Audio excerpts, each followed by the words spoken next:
Welcome to drboycetv.com, the home for intelligent Black people. My name is Dr. Boyce Watkins, and I got to tell you guys something. I just saw a tweet from a feminist writer out of New York by the name of Amanda Duarte.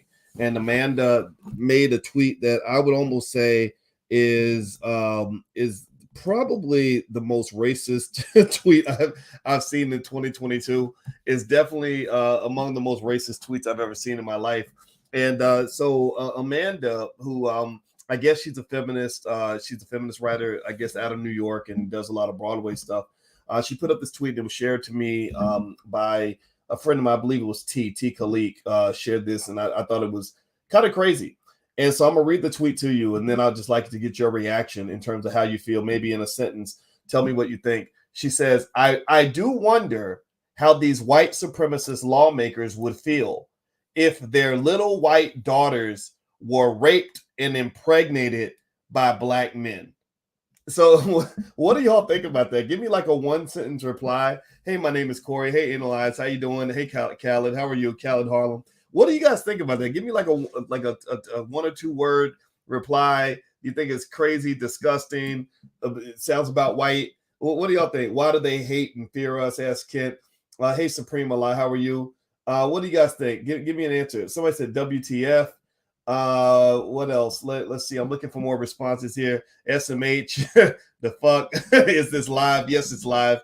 Wow. Yeah. I couldn't believe it. So this lady, I don't know who Amanda Duarte is. Amanda Duarte is a name I've never heard in my life, and she's a blonde white woman, and I'll put her picture on the screen so you guys can kind of see her. And I think she's kind of ashamed of her tweet. She has already, issued a pretty unconditional apology and said that what she said was disgusting and everything else. But I'm sorry, Amanda, I can't let you off the hook that quick. Now, let me just say this, though. I'm not going to necessarily respond with just pure anger and vitriol. It's easy to just be angry, which of course, I mean, if it outrages you, I don't blame you. I totally get it. But I think that there's something deeper here, right? What I love it when there she is right there, Amanda Duarte, that's her name. I love it when people tell the truth. I love it when people really tell you how they really feel and really what they think. Because here's the deal. Amanda is a writer up in New York.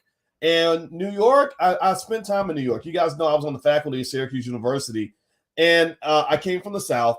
And I thought, like a lot of people think, that when you leave the South, you're leaving behind the racism and you're going to live with the good white folks. Y'all know what I'm talking about? Like, that's the image, right? They give you the image that in the South, everybody, is a pretty much a gun-toting cowboy that wants to kill Black people in their spare time, which might be true in some cases, but, I haven't seen it, but maybe it's out there. And then in the North, it's like these wonderful liberal people who just want to see you, succeed and believe in equality and all this other stuff. That is not true. That is simply not true. And in fact, Dr. Claude Anderson, you guys know we have Dr. Boyce Book Club on Wednesday nights. By the way, if you go to boycewatkins.com, you can join the book club for free. And we were reading a book called Black Labor, White Wealth by Dr. Claude Anderson. In this book, and everybody should have a copy, he basically explains that the liberals in the North during slavery did not want Black people to be free. The liberals in the North, right after slavery, were largely responsible for the successful implementation. Pay attention now. A lot of people don't know this. They're not going to teach you this in school. They ain't going. They don't teach this in public school. But that's okay. I'm talking to you now. The white liberals in New York and in the Northeast, these are your so-called allies, because they neglected Black people, because they gave that benign neglect that we talk about, that allowed for the successful implementation of the Black codes in the South. That because the people in the North, your allies, didn't step up and support the freed slaves, they were like, what are we going to do with all these Negroes? They ain't coming to take our job. They come take my job at the factory. I'm lynching them just like they did in the South, right? So these people, because they neglected the slaves, they sent the slaves back to the South. In the South, they were being abused and killed and chased by the KKK, right? And remember, the other day, Professor James Small came on the platform, and he talked about how his father, who was a very successful home builder. He knew how to build houses with his bare hands. He came to New York. Again, white liberals live in New York. He's supposed to have all these opportunities, right? No, it didn't work that way. because the unions and the licensing was controlled by people that wanted to protect their own resources and take care of their own families first. He could not get a job doing anything that matched his skill set. So I'm going to read the quote to you, the tweet again, so everybody can kind of catch up. In case you just came in, we're talking about a lady named Amanda Duarte, who is a white writer that I've never heard of in my life. So Amanda Duarte made a tweet, and I'm going to try to actually see if I can put the tweet on the screen so you can really see Amanda's illustrious words, like right there in front of you. And there's so much. I mean, there's so much to unpack here. Y'all know me. I go deep with it. I don't just see what everybody else is saying. I overthink on everything, and so I love when people tell the truth. So I'm not really caught up in the emotionality so much of what she said. I know what y'all think about us.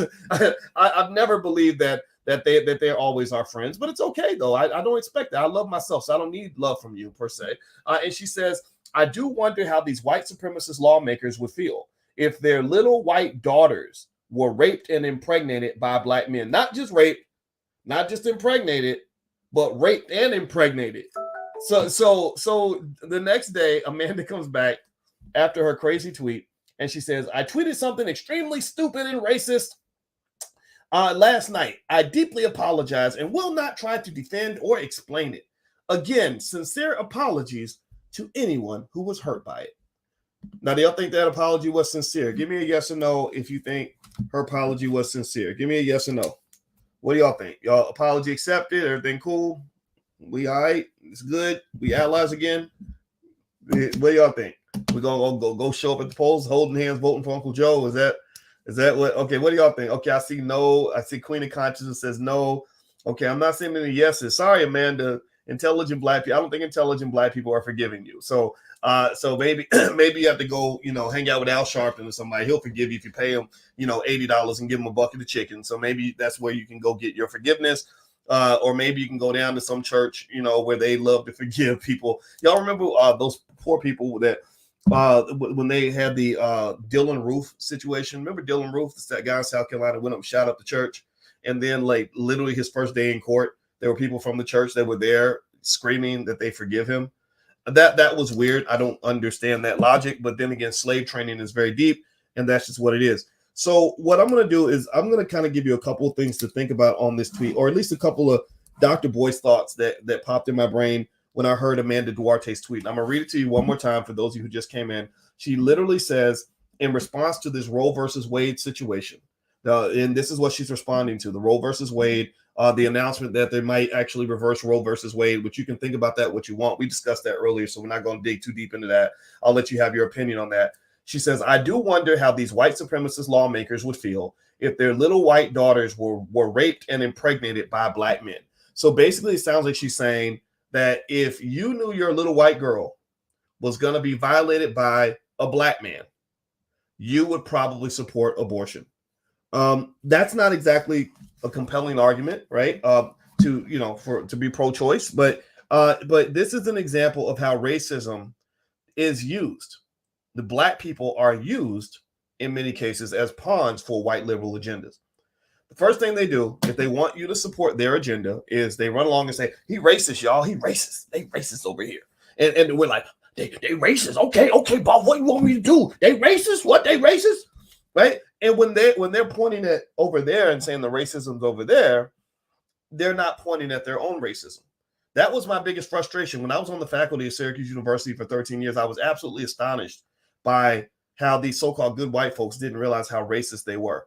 I said, look at you have dozens of academic departments that have never promoted one black person in 100 years of history. That's racist. The KKK couldn't do worse than that. You do understand that, right? And you have incidents on your campus, and this is, go look it up. This is Syracuse. This is where I work. This is New York. This is upstate. You can't go much. You keep going too north, you're going to be in Canada. So this is the North. These are your liberal allies, right?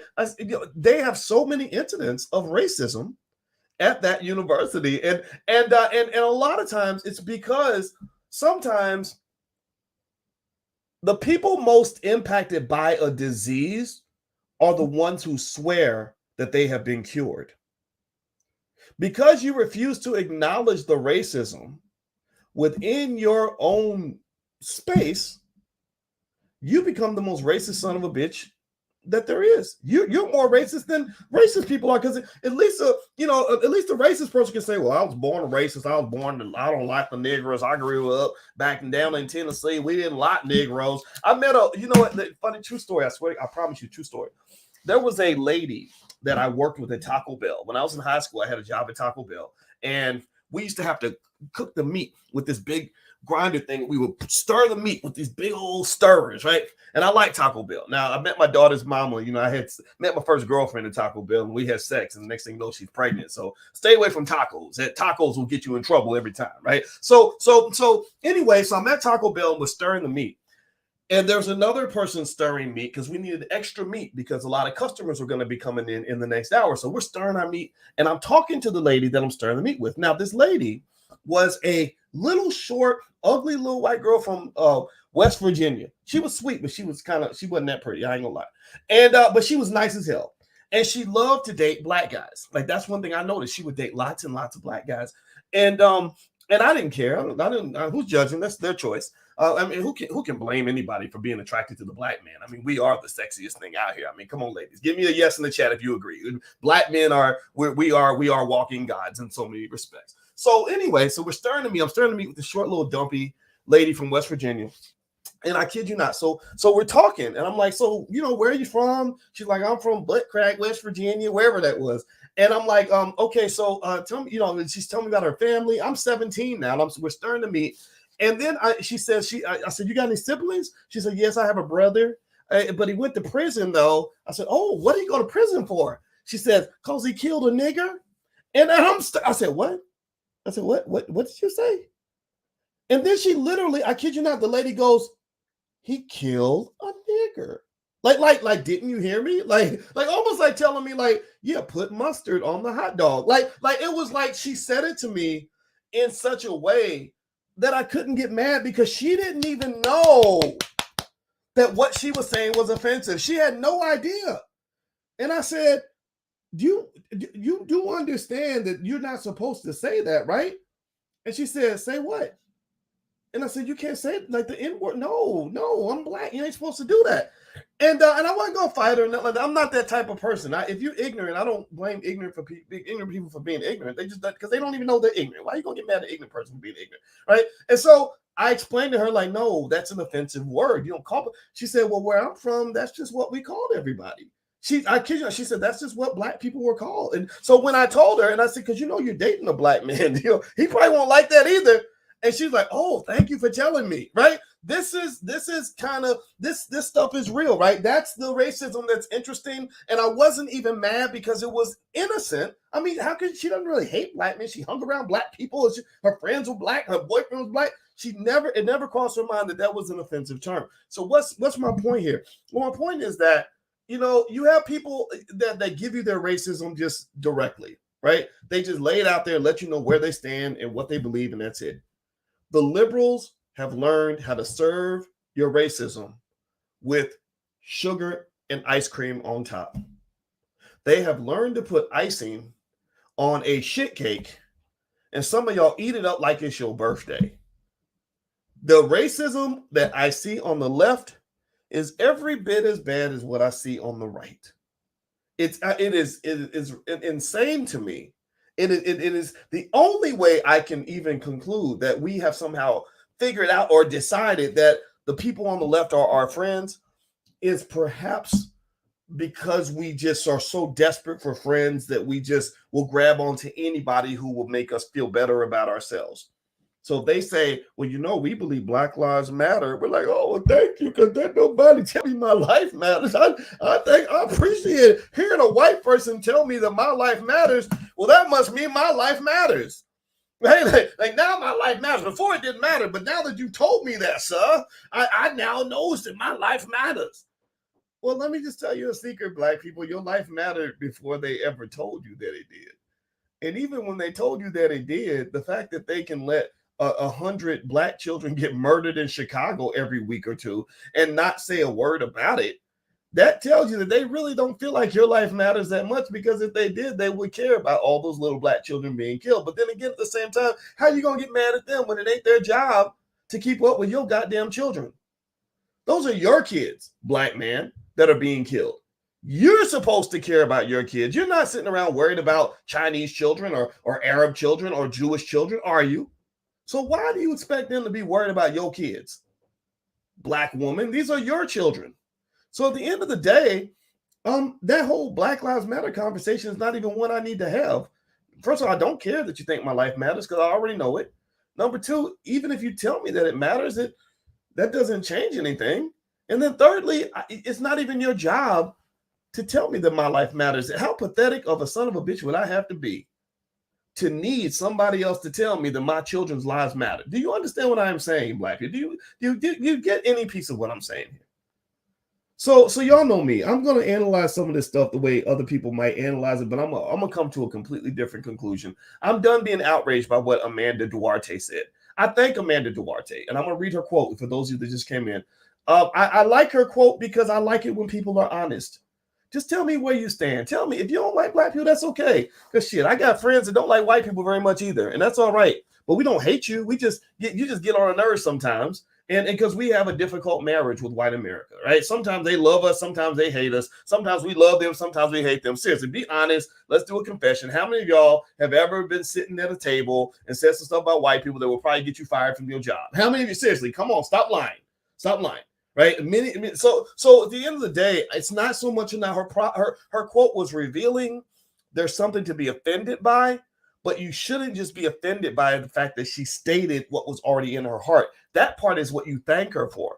What you want to actually dig deep into, if you go to that next level of understanding, is you will see that her quote reveals something very sinister about the liberal agenda that has always been in place in terms of utilizing Black people and manipulating Black people for their own causes at the expense of our ability to serve our own community.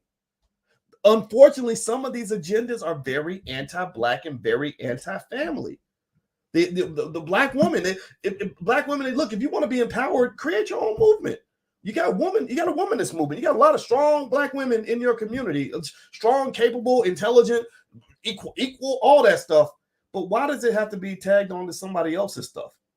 I can respect any Black woman who says we should be treated with dignity, and I'll be like, yeah, those rappers, they need to stop that shit. They need to stop saying these things about Black women. I respect all of that, but when you come along and you sound like a white woman in blackface, I can't respect that because you don't even know who you are. You let somebody else tell you who you are, and you're carrying their flag for them. You're not an independent restaurant. You're just a McDonald's franchise. The corporate offices are telling you what food to serve in your restaurant. They're telling you what your operational procedures are. They're telling you what logo you're going to have on your restaurant. So you're not the same as Mama Jenkins Kitchen with the home cooked meals. You're just another McDonald's franchise. There's 10,000 of you. There's 10 billion served or whatever. Right? So anyway, let me keep going. Do me a favor, hit the thumbs up button, thumbs up, thumbs up, thumbs up, thumbs up, share, subscribe. And also just a reminder, my wife and I are going to do a Black wealth and a Black relationship event in Chicago. It's adults only, so you can't bring the kids, but bring yourselves. It's kind of a mix and mingle. We want to bring people together, but also we're going to learn principles on wealth and family and everything else. She's a relationship therapist. Y'all know that she's a licensed therapist and a full professor of social work. My PhD's in finance. So we're going to come together and work together as a Black man and Black woman to hopefully support and educate our community in a positive way. So if you're into that kind of thing and you want to join us or join us for any of our other events, just go to boycewatkins.com, or if you're on Instagram, hit the link in the bio. My Instagram is The Real Boyce Watkins. So I'm going to read the tweet one more time for those of you that just came in. So Amanda Duarte, some random lady that I've never heard of. She's not very famous, but she's famous now. She says, I do wonder how these white supremacist lawmakers would feel if their little white daughters were raped and impregnated by Black men. So she's saying this in response to this weird leak. Like, how I didn't know the Supreme Court had leaks. Like, how does the Supreme Court just leak information out? That's really weird to me, but that's another conversation. But because there's this leak that Roe versus Wade is going to be overturned, possibly, which will be very interesting. It's going to be really volatile political year for you guys. She makes this tweet basically saying, I guess her argument for abortion is that the reason you want abortion is that in the event that your little white lily flower is raped by a Black man, you need an insurance policy, right? If she dares sleeps with a black man, then you need something that's going to wash it away. And so abortion will allow your daughter to wash away her sins. Well, it's not like it hasn't happened before. It's not like somebody hasn't, slept with somebody and then said, "Oh, he raped me," right? This is a historical fact as well, right? That there are many cases of black men being falsely accused of assaulting women, particularly white women. And in fact, Black Wall Street got burned down because a white woman said a black man touched her. Everybody chased after Bill Cosby because of the things he allegedly did to white women back in the 1960s and 70s, right? So the idea of touching or harming a white woman, especially as a black man, has always been seen as just literally the ultimate sin in this society. There's a reason why when they lynch black men, this is the kind of stuff we read about in Black Labor, White Wealth in the book club.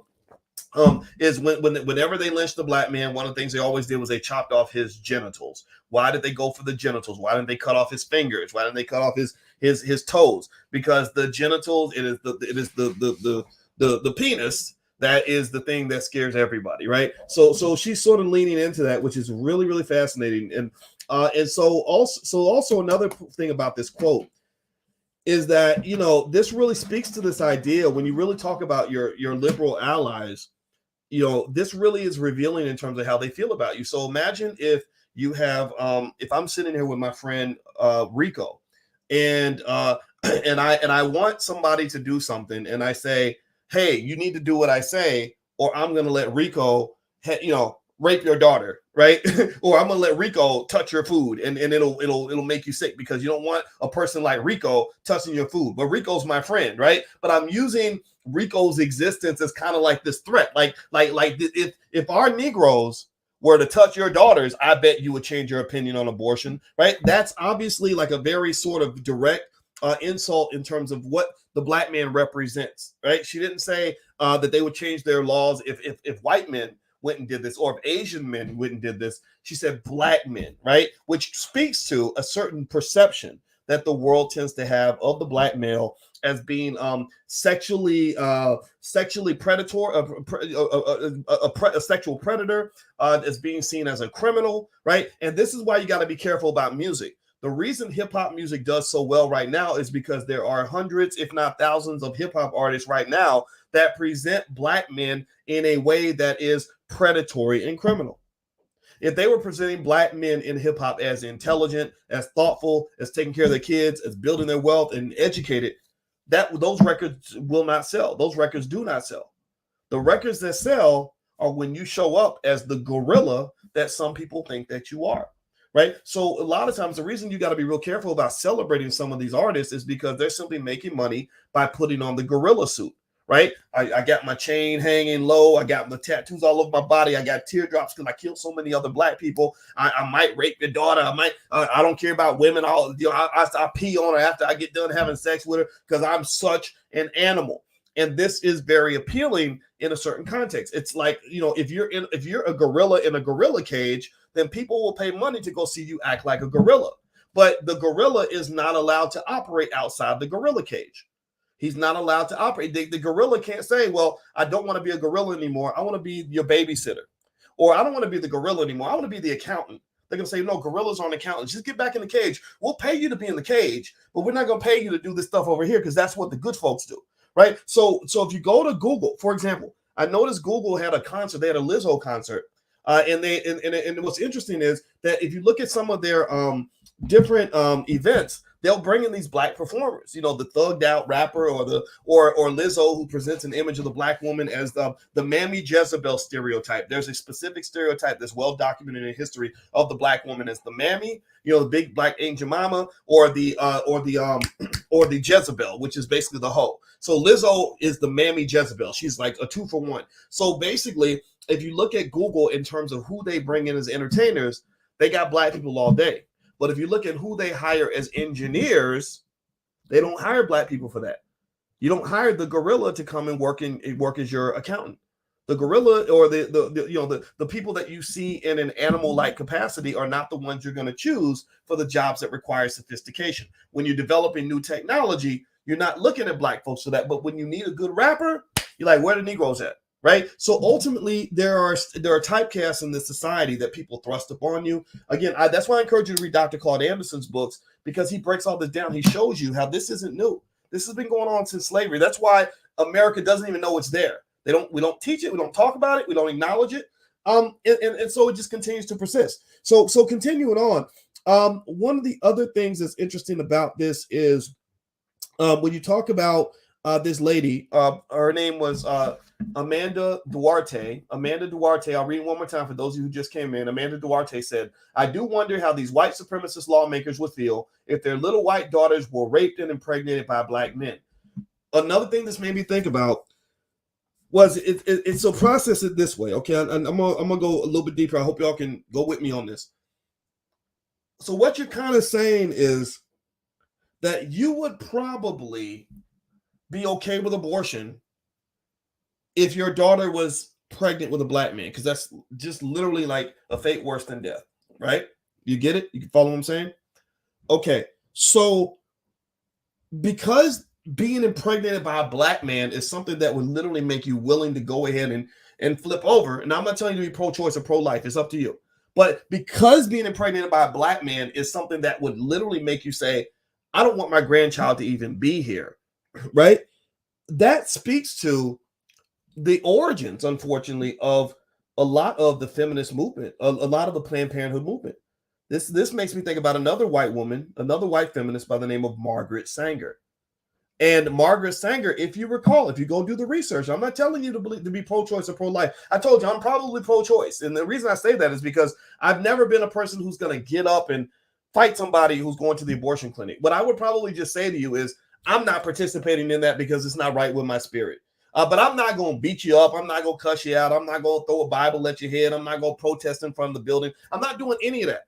But I am going to say, why do you have so many of these clinics in the black neighborhoods? And why do you put up billboards promoting this stuff to black people, like more so than anybody else? I mean, I know white women do it too. Don't get me wrong. I mean, everybody does it. It's like a popular sport, apparently. But what is it about your existence that makes you want to go out of your way to encourage women outside of your community to make sure that their black boys are never born and their black daughters don't exist?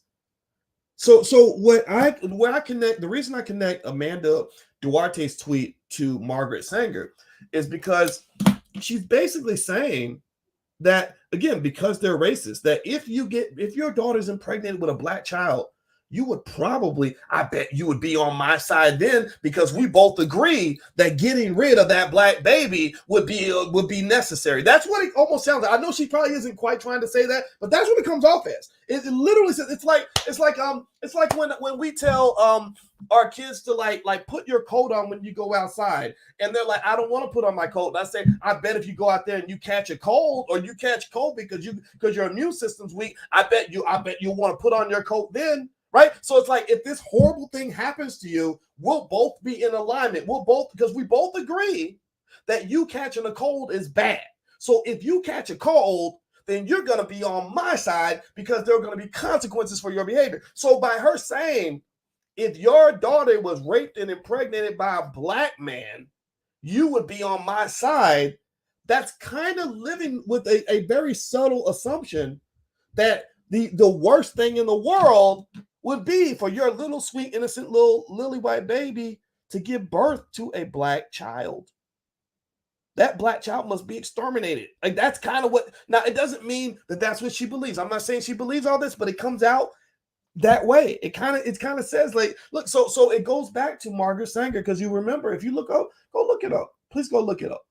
If you go look up Margaret Sanger, you will find that she very blatantly states that the part of the reason that she believes in this Planned Parenthood stuff that she talks about, again, believe what you want, I'm not judging you. She makes it real clear, like there's desirable people that we want in our society, and then there are undesirable people. There are people that we want to live, and then there are people that we should just kill them before they're born, just to make sure they don't cause any problems.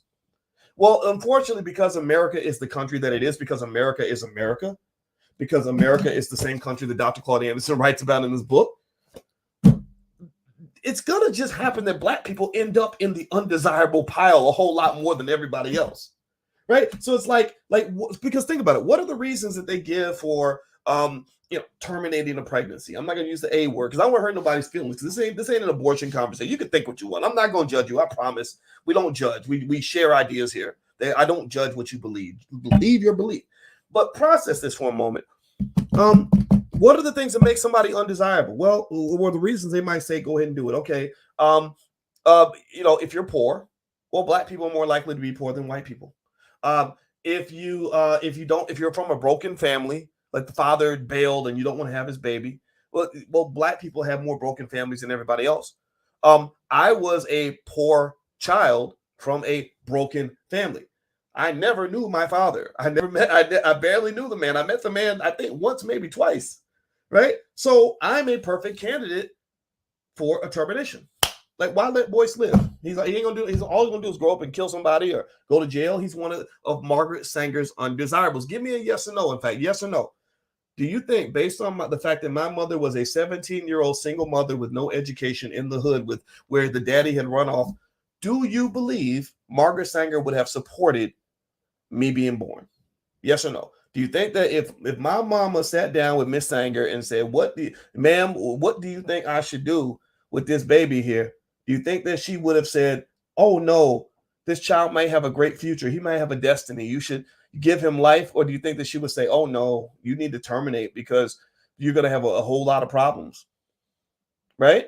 So here's what I'm saying at the end of the day. If you want to know my sort of a synopsis of my perspective on this, when it comes to this pro-choice, pro-life discussion, I don't care what you think. I'm okay with your belief. I really am. If you're pro-life, I agree with you. I ride with you.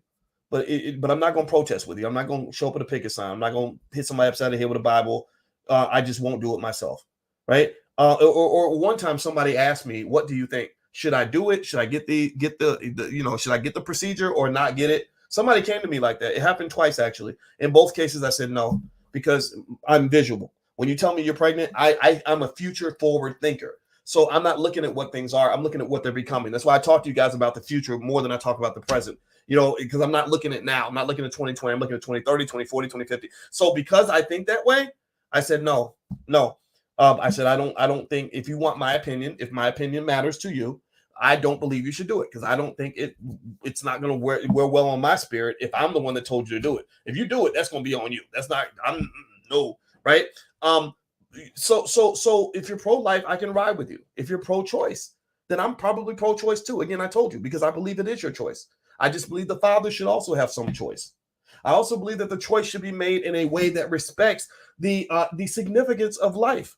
I believe that the choice should be made in a way that truly processes the potential of children and giving them a chance. Again, every statistic said I would end up dead or in jail or in poverty or something, right? But my mother, believed in this thing called God, and God was what kept me alive. God is what gave her faith to say, yeah, I know I'm a poor, broke, single mother, and at the age of 17 right now, but maybe things will change. Maybe this child is going to do something special. Maybe I can shift the generational curse. Maybe giving birth is something that allows me to secure a legacy, right? In a good way, right? Maybe these things can happen. So I just don't, it's not that I have an issue with the decision to terminate. It's just that it's just made in such an ignorant fucking way. And here's the thing. If you're making that decision, if you're black, I don't care what your choice is. It's totally up to you. Just make your own damn decision. Stop letting other people tell you what to do with your black baby. So when I drive through the hood and I see a billboard promoting the procedure, we'll call it the procedure, to black women and black parents, I'm like, who paid for this goddamn billboard? No, stop that. Because 9 times out of 10, if a black person paid for it, it's because they got the money from white people. You don't let people come and infiltrate your community and tell you what to do with your families. You don't do that. If you make the decision, at least make it your own decision and don't be somebody else's puppet slave. That's your problem. So I don't have a problem with your decision. I just need to know that it's your decision because you live in a country that doesn't train black people to do anything other than what their oppressor is telling them to do. So that's where I stand. So as far as this lady Amanda Duarte goes, Am I mad at her? No, she just said what everybody else is thinking. Shoot, I want to give that lady a hug. Oh, I wouldn't hug her in real life. But I want to thank her. Thank you, Amanda Duarte, for letting us know what's really going on so we can really talk about this. Because I'm sure that if she could take that tweet back, she would. I'm sure that she will never say this again. I'm sure that what happened was she let the cat out the bag. She let y'all know what was really going on, what's really going through people's minds. And it's a reminder that no matter who these individuals are, in general, they see you in a lower tier of society. That's why when Ice Cube was trying to get the Democrats to finally do right by black folks, it was the Democrats that were disrespecting him the most. It was the Democrats that were lying to him the most. He was calling me right after he'd have conversations with these people, and I was kind of like talking things through with him, and it was crazy how much disrespect he was getting from your so-called allies over here. So I don't believe anything that these bastards have to say. I only believe what you actually do. If you ain't doing nothing, then don't come to me saying nothing, because talk is cheap until you back it up with action. I believe not one single word that you say. Just cut me the damn check and get out of my face. That's my 2 cents. I'm done talking. Thank you all for listening. By the way, please hit the thumbs up, share, subscribe button. Also, boycewatkins.com. If you want to go there, you can find out about the event we have in Chicago. Me and my wife on May 15th. We're going to be in Chicago. Again, it's adults only, so make sure you don't bring any kids because it's for adults only. But it's going to be a great event. Also, the financial flashcards. I know you guys were asking about the flashcards for kids. We have some in stock. You can go to financialflashcards.com. That's financialflashcards.com if you want to get the flashcards for your kids. They're entrepreneurship flashcards, and also it's stock market investing, stuff like that. So if you want to train your kids on this kind of stuff, which is really important for you to do as parents, feel free to go to financialflashcards.com, or you can go to my website. All right, guys, I'm out of here. Have a good day. Thank you for listening. God bless you. And if I offended you, then just be ready, because I'm probably going to do it again. But I hope that we can talk and disagree and still be loved, because I don't have a problem with any of your perspectives. I just want you to think. Love you guys. I'll see you soon. Take care now. Peace.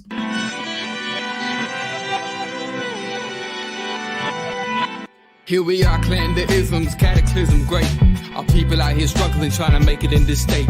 Everybody out here doing it, but we the ones who late. Now family, we the ones who gotta delegate. Get that money in the power, never be fake. Stick to co-sign for 3. What did he say? Create jobs, support our own. Educate the same and buy back your home. Got 3 degrees, triple 10. 3 PhDs, now we on the CNN. DBTV, let's talk about negligence. Ignorance is bliss, but we can turn it to intelligence. Believe none of what you hear, half of what you see. Let's break it down here on Dr. Boyce TV. Here we are.